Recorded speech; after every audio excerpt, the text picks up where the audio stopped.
नए वीलॉग के साथ मैं हूं सदफ मंसूर। आपने फिरदौस आशिक अवान साहिबा और एसी साहिबा की जो वीडियो वायरल हो रही है और जो पहली वीडियो वायरल हुई उसके बाद मुख्तलिफ क्लिप्स आना शुरू हुए और पहली वीडियो जो सामने वायरल हुई उससे बहुत ज़्यादा कयास आ रहे हैं जनरली कि आखिर ऐसा क्या हुआ था कि फिरदौस आशिक अवान साहिबा हफ्ते से ही उखड़ गई थी। लेकिन जब वक्फे से मजीद 2 से 3 क्लिप्स और आए और उसके बाद एसी साहिबा के उस जाए वक़्वा से थोड़ी सी दूर उनका जब बयान आया ह्यूमन एरर के हवाले से जो उनकी वीडियो वायरल हो रही है, तो फिर थोड़ा सा मुद्दा क्लियर होना शुरू हुआ कि आखिर मसला क्या था और मिनिस्टर साहिबा जो हैं वो इतनी ज़्यादा गुस्से में और बिखरी हुई क्यों नजर आई और गलती पे कौन था। हम एक ऐसे मुआशरे का हिस्सा बन चुके हैं, वो कहते हैं ना हम एक ऐसे निज़ाम का हिस्सा है, गला सड़ा निज़ाम है और बदकिस्मती से हम उस गले सड़े निज़ाम का हिस्सा बन के रहना चाहते हैं और उससे जान छुड़ाना नहीं चाहते। हम एक ऐसे मुआशरे का और एक ऐसे निज़ाम का, एक ऐसे करप्ट निज़ाम का हिस्सा बन चुके हैं जिसमें ये हम फ़ख्र से कहते और सुनते दिखाई देते हैं कि खाता है तो लगाता भी है। इस मुद्दे के ऊपर भी आएंगे कि दोनों ख़वातीन में से कौन सही था, कौन गलत था, कौन उसूल पर था। और ये जो तनकीद की जा रही है फिरदौस आशिक अवान साहिबा के ऊपर कि वो एक CSS पास्ड खातून हैं और उन्होंने भरे मजमे में एक औरत को जलील कर दिया, इसमें औरत कार्ड वाली तो कोई बात ही नहीं है। दोनों ख़वातीन थीं, जाहिर बात है उनमें से कोई एक गलत होगा, एक सही होगा, एक उसूल के ऊपर होगा। सारे मुद्दे के ऊपर बाद में आएंगे। पहले मैं एक तस्वीर आपके सामने शेयर करना चाहती हूँ। कुछ अर्से पहले की एक ये क्लिप वायरल हुआ था जिसमें असिस्टेंट कमिश्नर साहिबा थी जिन्होंने रेडी बांध से जबान से बात करना मुनासिब नहीं समझा था और शायद उनको अपनी बदमाशी और उनको अपनी कुर्सी पे बहुत ज़्यादा मान था कि उन्होंने ज़बान से बात करना और कॉन्वर्सेशन करना, बाकायदा तौर पर उनसे बातचीत करना मुनासिब नहीं समझा और उनकी रेडी से, उस बुजुर्ग आदमी की रेडी से फल और फ्रूट फेंकना मुनासिब समझा। इस ब्यूरोक्रेसी को अगर लगाम ना डाली जाए तो फिर आप कहते हैं कि जी गालियाँ कौन खाता है, इमरान खान खाता है और काम करने वाले तो ये ब्यूरोक्रेट्स होते हैं। जो मेरे देखने वाले हैं, मैं उनके दिमाग में एक बात क्लियर करना चाहती हूँ कि हुकूमत चलाना सिर्फ हुकूमती नुमाइंदे, जिनको हम अवामी नुमाइंदे कहते हैं, और अवामी नुमाइंदे इसलिए कहते हैं क्योंकि वो आपका मैंडेट लेकर किसी एक कुर्सी पर जाकर बैठते हैं और आपके इलाकों की नुमाइंदगी करते हैं, इसलिए उनको अवामी नुमाइंदे कहा जाता है। सिर्फ अवामी नुमाइंदों का काम नहीं होता हुकूमत को चलाना, उसमें ब्यूरोक्रेट्स का बहुत बड़ा रोल होता है, शायद 50%, 60%, 70%, क्योंकि काम करने वाले और ऑन ग्राउंड काम करवाने वाले यही लोग होते हैं। ब्यूरोक्रेट्स अगर अवामी नुमाइंदों, ये मिनिस्टर्स, MNAs, MPAs और ये जितने लोग भी हैं, अगर इनका साथ ना दें तो ये हुकूमत सक्सेसफुली रन नहीं कर सकती। ये मैंने आपको बेसिक पिलर बता दिया है हुकूमत चलाने का तरीक़ाकार क्या है। अफसरशाही को वो लोग बहुत अच्छी तरह जानते होंगे जिन्होंने बाकायदा सरकारी दफ्तरों में जाके अपनी एड़ियाँ रगड़ी हैं। कभी आपने मीटर लगवाने गए हैं? वहाँ पे तो छोटे छोटे अफसरान होते हैं ना, 16-17 ग्रेड के। कभी आपने छोटे अफसरों से आपका माथा ठनकाए जाके? कभी आपने बिजली के मीटर लगवाए हैं? कभी आपने गैस के मीटर लगवाए हैं? अगली नस्ल जाके अगली नस्ल तक वो घसीटते हैं।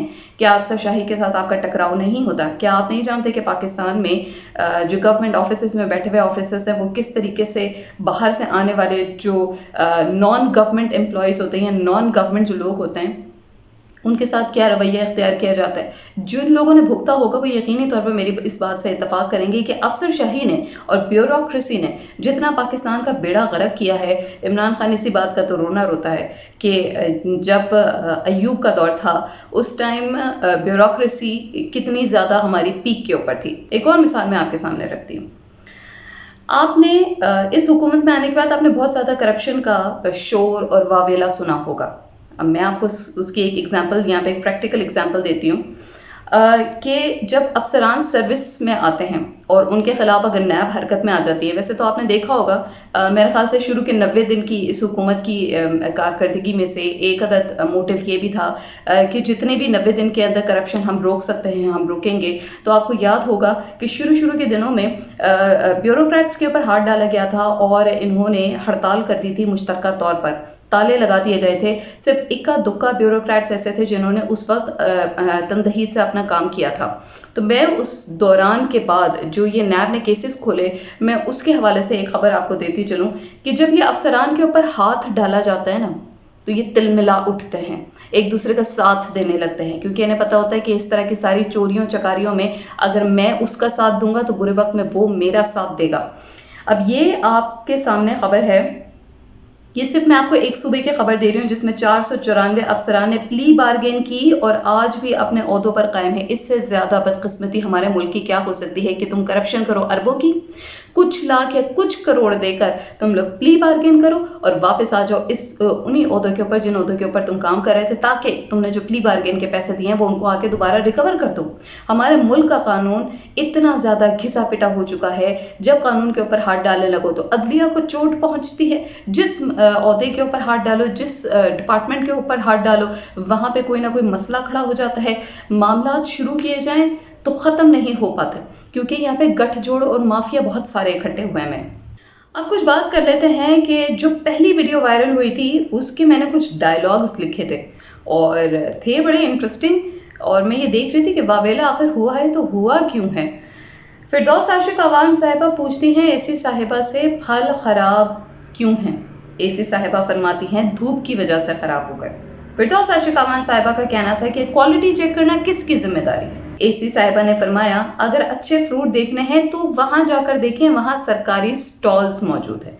फिरदौस आशिक अवान साहिबा कहती हैं क्या ये स्टॉल हुकूमत ने नहीं लगाया?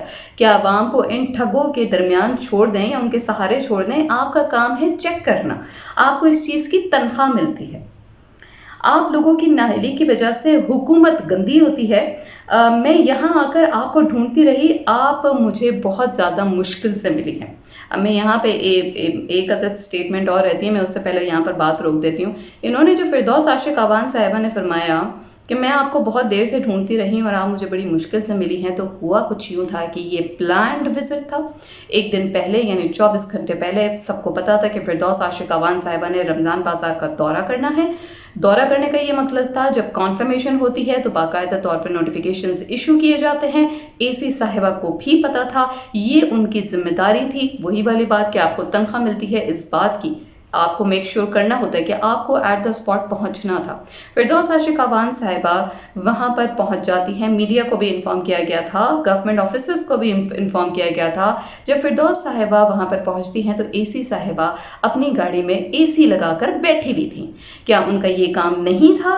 क्या वो अपने आप को हर चीज से बहुत ज्यादा ऊपर रखती हैं कि उनके लिए वो गर्मी लगना और रोजा लगना बहुत ज्यादा, सिर्फ उनको तो रोजा लग रहा था और इसके अलावा तो किसी को रोजा नहीं लग रहा था। जो वहां पे काम करने वाले मजदूर थे, जो फल फरोश थे, जो सब्जी फरोश थे, उनको रोजा तो नहीं लग रहा था। उनको एसी हवा, ठंडे पानी, ठंडक की किसी चीज की जरूरत नहीं थी, सिर्फ एसी साहिबा को थी। जब फिरदौस आशिक अवान साहिबा ने इनको ढूंढा तो ये वहां पर मौजूद नहीं थी। उसके बाद ये काफी देर बाद आई हैं। जब उसके बाद एक मिनिस्टर आपको सरजनिश करता है, उन्होंने आपको ढूंढा, आप उनको नहीं मिली। जब उन्होंने आपको सरजनिश की तो आपको आगे से जवाब नहीं देना चाहिए था, क्योंकि आपका काम है सुनना। क्योंकि अगर आपका ये कहना है, जो कि आपने बाद में कहा अपनी वीडियो में, कि ये ह्यूमन एरर हो सकता है, तो आपको एक्सेप्ट करने में क्या तकलीफ है? क्या आपको ये चीज़ बुरी लगती है कि कोई आपको पिन पॉइंट ना करे? क्या कोई आपको ये बुरा लगता है कि कोई आपकी गलतियों को ना पकड़े? किस चीज़ के बारे में आपकी इतनी रऊनत और फिरौनियत है कि हमने CSS पास कर लिया? क्या आपने ये चीज़, तनकीद करने वालों ने ये देखा कि फिरदौस आशिक अवान साहिबा सिर्फ एक मिनिस्टर नहीं है, वो MBBS डॉक्टर भी हैं। अगर CSS का ऑफिसर मेहनत करके अपने एक ओहदे पे बहाल होता है, ओहदे पर आता है, तो MBBS डॉक्टर क्या इतना अरसा मेहनत नहीं करता? क्या उसकी इतनी प्रैक्टिसिंग नहीं होती? तो अगर तालीम की बात है तो तालीम को तो आप सेट असाइड कर दें, बिल्कुल ही साइड पे रखते हैं। तो बात कर लेते हैं अफसरशाही वर्सेस अवामी नुमाइंदों की। इसके बाद बात ये होती है कि जी, जब उन्होंने कहा कि मैंने आपको ढूंढा और आप मुझे बहुत ज़्यादा मुश्किल से मिली हैं, तो एसी साहिबा ने फरमाया बहुत रश होता है, इसलिए चेकिंग करना बहुत ज़्यादा मुश्किल हो जाता है। इसके बाद फिरदौस आशिक अवान साहिबा का ऑब्वियसली उनका पारा हाई होना था और उनका पारा हाई हो गया, और एसी साहिबा ने ना कि माफ़ी तलाफ़ी की जाती और ये कहा जाता। देखिए, नॉर्मल है ना, आप ऑफिस में काम करते हैं, चाहे प्राइवेट सेक्टर है चाहे गवर्नमेंट सेक्टर को तो साइड पे ही रख देना। आप प्राइवेट सेक्टर की बात करें, प्राइवेट सेक्टर में खून निचोड़ के तनख्वाह दी जाती है, ठीक ठाक तरीके से काम भी रज के लिया जाता है, डबल शिफ्टें भी कराई जाती हैं, ज्यादा पैसे भी नहीं दिए जाते और आपका खून अच्छे तरीके से निचोड़ा जाता है। फिर उसके बाद आपको अच्छी भली चंगी ओहदा भी मिलता है और तनख्वाह भी मिलती है। ऐसा ही है जब आप प्राइवेट फर्म में काम करते हैं, क्या आपका मैनेजर आपसे बात फोर्स नहीं करता? क्या वो आपको काउंटर चेक नहीं करता? और अगर उसके सवाल गलत है, क्या आप उसको सही तरीके से और अदब के अंदाज में उसको रेक्टिफाई नहीं करते? और अगर आप गलती पे होते हैं तो क्या आप गलती नहीं मानते? इसमें रौनक की क्या बात है? आप भाई काम कर रहे हैं, हुकूमत आप अवाम के टैक्स का पैसा आपके ऊपर लग रहा है, कहाँ की आप लोग तनख्वाहें ले रहे हैं? हर वक्त एसी और फर्निश्ड रूम में बैठने की आप लोग तनख्वाहें ले रहे हैं। और मीडिया की मुनाफकत तो आप देखिए, यही मीडिया है जो पहली रमजान से लेकर अभी देखें ये 20वां रोजा हो गया, शोर मचा मचा के कि महंगाई आसमान को छू रही है। अब तो फल और फ्रूट भी फल और सब्जियां भी अवाम की पहुंच से बिल्कुल दूर हो चुके हैं। अवाम टमाटर नहीं खरीद सकती है, अवाम फ्रूट नहीं खरीद सकती। ये शोर किसने डाला? हमारे मीडिया ने डाला, हमारे मुनाफिक मीडिया ने डाला। आप ये शोर करते हैं, जब आपके शोर करने के ऊपर अगर कोई मिनिस्टर जाके अपनी जिम्मेदारियां पूरी करता है, क्या उस बंदी का रोजा नहीं था?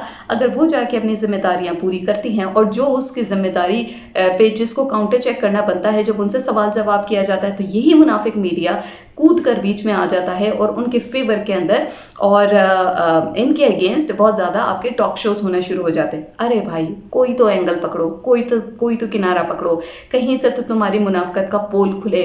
या तो तुम कहो कि महंगाई नहीं हो रही और आपको काउंटर चेक करने की जरूरत नहीं है, सब लोग अपने एसी वाले रूम में पंखे लगाकर आराम से बैठे ठंडे ठार कमरों के अंदर, कोई बाहर ना निकले। और अगर कोई बाहर निकल रहा है और आपके भले के लिए, अवाम के भले के लिए जाके पूछ रहा है, तो कम से कम आपको उनको सपोर्ट करना बनता है।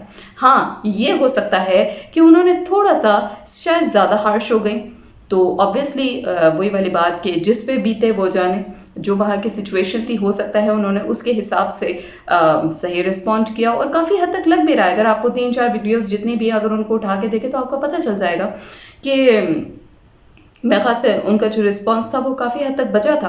अगर आप 20 रोजों तक जो है वो जितनी भी महंगाई उसको कंट्रोल नहीं कर सकी, आप काउंटर चेक नहीं कर सकी आके, किस बात की एसी लगी हुई है? आप असिस्टेंट कमिश्नर किसी बात की तो लगी हुई है ना। 20वें रोजे तक तो आपसे सवाल जवाब हो सकता है या नहीं हो सकता। ये यहाँ भी आपने औरत कार्ड खेलना है, तो औरत कार्ड, औरत होने का मतलब ये तो नहीं है ना कि आप गलत बात को भी जस्टिफाई करें सिर्फ इस वजह से कि अब आप खातून हैं। अगर आप खातून हैं तो फिर बराबरी की उम्मीदवार ना ठहरे ना। फिर आप ये मत कहें कि हमें इक्वल ह्यूमन राइट्स चाहिए और वुमेन राइट्स के लिए भी फिर आप लोग प्रचार ना करें। ये तो मुनाफकत है। अब मुनाफकत खाली हमारी मीडिया की तरफ से नहीं है, हम हमारे दरमियान जो बैठे हुए लोग हैं जिनको अल्लाह ने थोड़ा सा ज्यादा नवाज दिया है, मुनाफकत उनके अंदर भी है। आप आज किसी ब्यूरोक्रेट को हाथ लगा सकते हैं? क्या पाकिस्तान के अंदर आज तक आप कोई ऐसा कानून बना सके हैं जिसमें ब्यूरोक्रेट को उसकी करप्शन के ऊपर, उसकी नाअहली के ऊपर बरतरफ किया जा सके?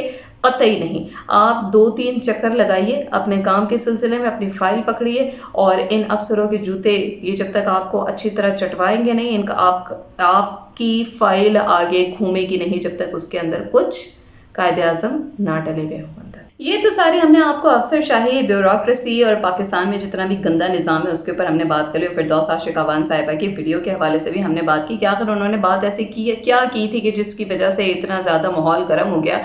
मजे की बात क्या हुई कि मरियम नवाज साहिबा वो तो दूर रह ही नहीं सकती, उनका ट्विटर तो खामोश रह ही नहीं सकता। उनका ट्विटर सिर्फ और सिर्फ एक वजह से खामोश रह सकता है, जब बैकडोर चैनल राब्ते हों और उनको खामोश रहने को कहा जाए और कहा जाए कि थोड़ी देर के लिए अपना मुंह बंद कर लीजिए ताकि आपको ही फायदा हो सके।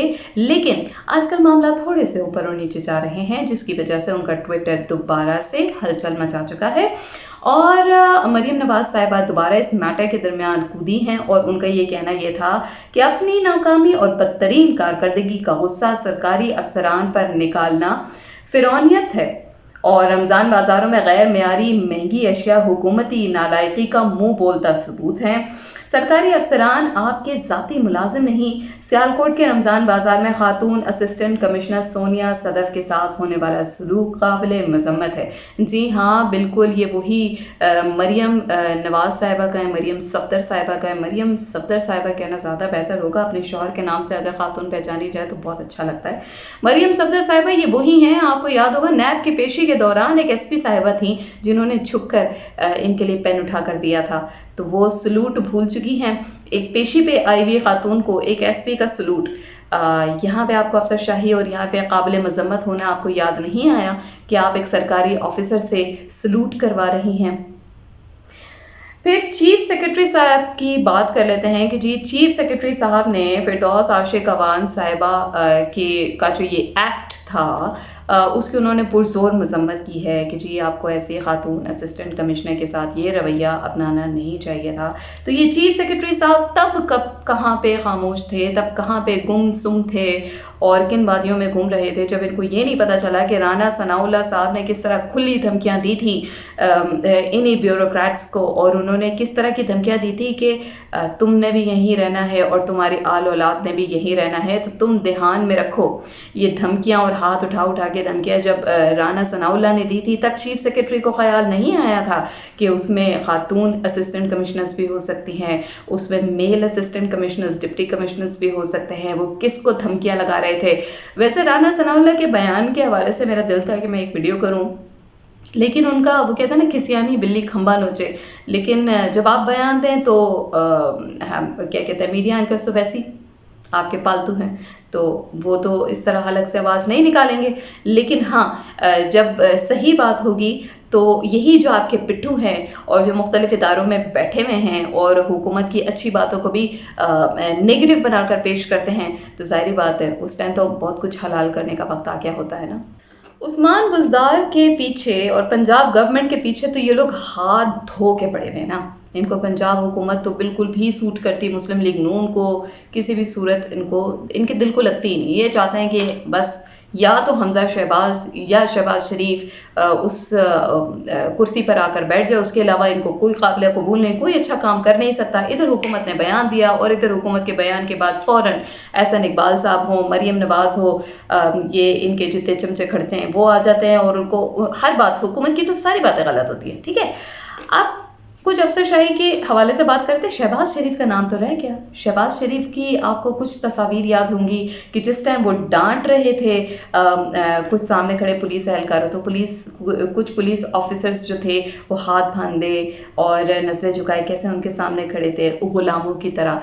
ये जितने पुलिस ऑफिसर्स हैं, ये जितने लोग हैं ना, ये हमारे जितने भी गवर्नमेंट इदारों में काम करते हैं, ये मेरे ख्याल से ये डिजर्व करते हैं। इनको जो है वो इज्जत रास नहीं है, वो इस तरह के रवैये डिजर्व करते हैं। इसी तरह गुलामों की तरह सर झुकाना, इसी तरह गुलामों की तरह हाथ बांधना, सीने पे हाथ रख रख के इनको सलाम करना, नैब की पेशियों पे झुक झुक के इनको सलाम करना और अपनी गुलामी का सबूत देना। और जब शहबाज शरीफ साहब इस तरह उनको भी बहुत ज़्यादा शौक था हमारे कुछ मुअज़्ज़िज़ जजेस की तरह शो कॉज नोटिस लेने का, तो ये भी एकदम आ धमकते थे किसी भी डिपार्टमेंट के अंदर और खड़े खड़े मुअत्तल कर दिया करते थे। तब अफसरशाही को एक उनका वो कहते हैं इकट्ठा होना उनको याद नहीं आया। तब इस तरह के chief secretary kind of people जो है, ये लोग इस तरह के मामलात में इन्वॉल्व नहीं हुए। बहुत सारी बातें हैं जिनके ऊपर बात की जा सकती है और उनके लिए वो कहते हैं ना एविडेंसेस भी मौजूद हैं। आप गूगल कर सकते हैं, आपको बहुत सारी चीज़ें मिल भी जाएंगी। अभी मेरे पास टाइम कम है और मैं बहुत सारी चीज़ें आपको दिखा नहीं सकती। वीडियो क्लिप्स बहुत ज़्यादा मौजूद है, बल्कि सब लोग अक्लो फहम वाले लोग हैं, सबको पता है कि इस दुनिया में क्या होता है। मैंने कहा ना, जैसे मैंने अपने वीडियो के स्टार्ट में कहा था, हम इस तरह के लोग हैं, हम अपने दिमाग को उस चीज़ से आज़ाद करना नहीं चाहते। गुलाम जहनियत के लोग हैं हम। तो गुलाम जहनियत के लोगों का तो वो कहते हैं ना, कोई इलाज नहीं होता, तो हम भी ला इलाज ही हैं। हम खाता है तो लगाता है वाली पॉलिसी के ऊपर जिंदा है। मुझे लगता है हम मरते दम तक ना इमरान खान को बहुत ज़्यादा मेहनत करनी पड़ेगी इस वाले नज़रिए को ख़त्म करने में और मलियामेट करने में। एनीवेज, आई होप कि आज का वीलॉग में जितनी मैंने बातें की और मैंने जो अपने दिल की भड़ास निकाली है, बहुत सारे लोगों की ये दिल की आवाज़ होगी। अगले किसी वीलॉग में आपके सामने हाजिर होंगे एक नए टॉपिक के साथ। सदफ मंसूर को दीजिए इजाज़त। अल्लाह हाफ़िज़।